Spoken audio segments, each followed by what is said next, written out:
Bila ke mana kita taki kita tu kata nak sambung air tu lagu mana?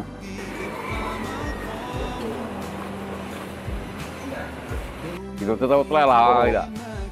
Mi. Warna tu imeng tangga-tangga tu. Ini kita tengok tu ini buat gambar lama tu, buat tangga tu. Kita tengok. Mana? Kalau dia tu lagu tu. Kalau ayat kapal ni. Bukan jatuh kat pasar. Okey. Mari kita tengok sini dah. Go.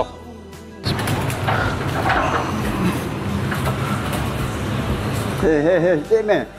Nak pergi mana tu? Allah tak sijak saat ni kejut. Mujur tak jatuh. Sorry ni. Dia kita punya banyak orang komplain pasal bumbung atas ni bocor ke gapo, kita nak tengok gapo dia ada sana. Tu kita naik tu. Naik tu.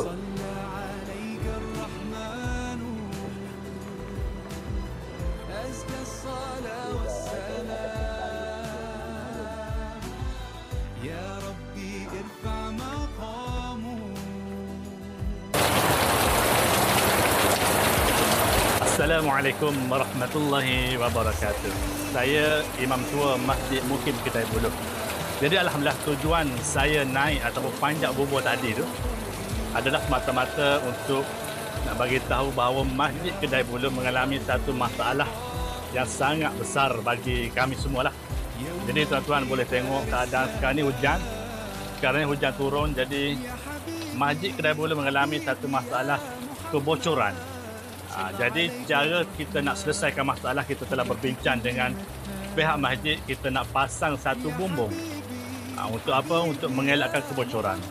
Jadi tuan-tuan boleh tengok bila hujan turun dalam keadaan air yang bertakung menyebabkan orang sembahyang kat bawah jadi dibasahi dengan hujan, dengan air. Okey, tujuan saya berada di atas bumbung ni. Jadi tadi tuan-tuan dah tengok keadaan apabila hujan turun macam mana keadaan air yang bertakung. Jadi air tu pergi ke mana? Air tu dia akan menyerap bawah bumbung ni dan terus hadir ke kepala jemaah-jemaah yang sedang solat. Jadi itulah tujuan kita untuk apa? Untuk nak kutip sumbangan ataupun untuk pungut sumbangan daripada tuan-tuan, puan-puan untuk selesaikan kita punya masalah kita ni. Okey, jadi saya mohon dan merayu daripada tuan-tuan dan puan-puan untuk share video ni supaya apa? Supaya ramai lagi orang tahu keadaan masjid kami. Jadi mudah-mudahan dengan tuan share ataupun kongsikan video ni jadi saham akhirat untuk tuan-tuan. Jadi kami masjid ada sediakan 3 cara untuk apa? Untuk tuan-tuan salurkan kepada masjid kami. Pertama sekali melalui akaun masjid dan nombor akaun tuan-tuan boleh tengok di bawah ni.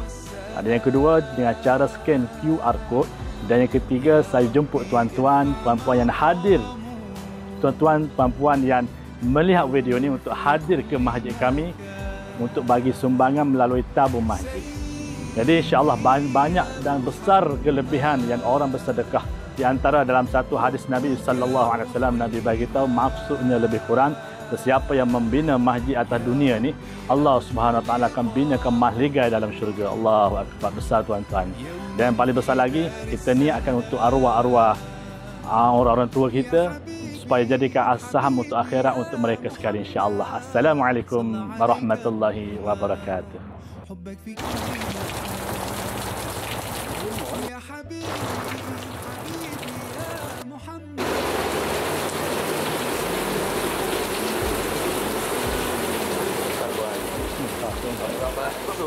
Ini kalau berdiri.